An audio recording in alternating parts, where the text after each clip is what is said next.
Bonjour à tous, avec l'aide de Dieu, le Hayom Yom du 8 Cheshvan. Tout d'abord, le Rabbi nous dit qu'il faut étudier le Chumash du jour, le Teilim du jour, le Tanya du jour.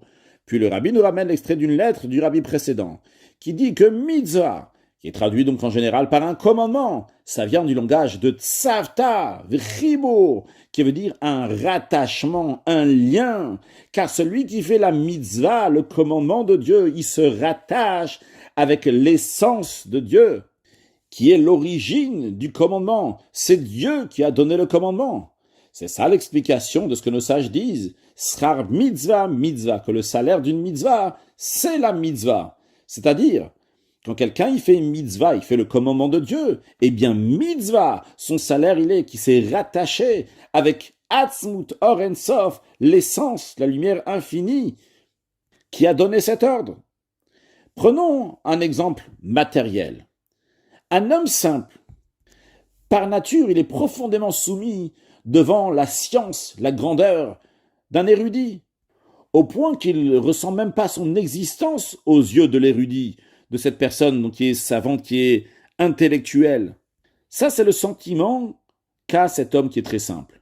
De même, du côté de ce savant, de cet homme qui est intellectuel, cet homme simple n'est pas du tout dans son monde, il n'est pas considéré un être humain dans son monde intellectuel. Attention, ce n'est pas que cette personne qui est sage, elle dédaigne ou le repousse, chas v'shalom, parce que si c'est un tel sentiment, c'est un sentiment qui doit être condamné.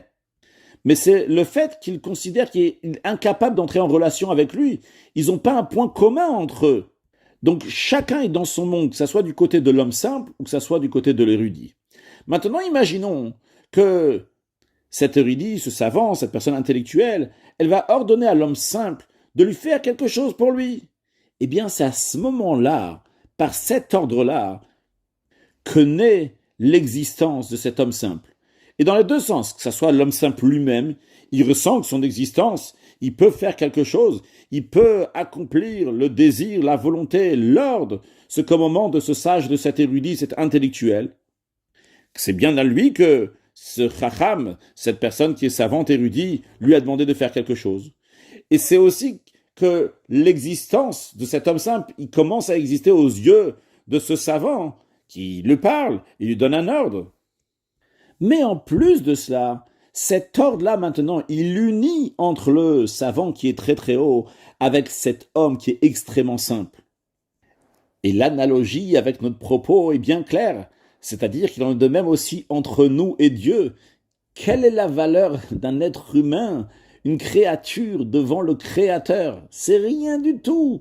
Dans le concept du Créateur, la créature ne devrait pas exister. Lorsque le Créateur Hachem nous donne un ordre, un commandement, c'est là qu'on commence à ressentir qu'on existe. Et c'est là, à ce moment-là, qu'on commence à exister aux yeux du Créateur.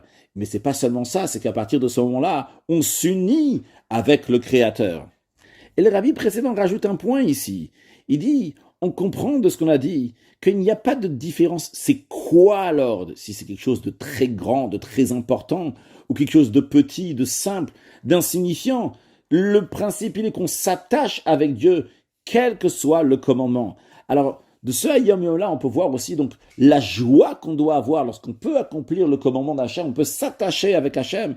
C'est extraordinaire. Mashiach now, un excellent Yom.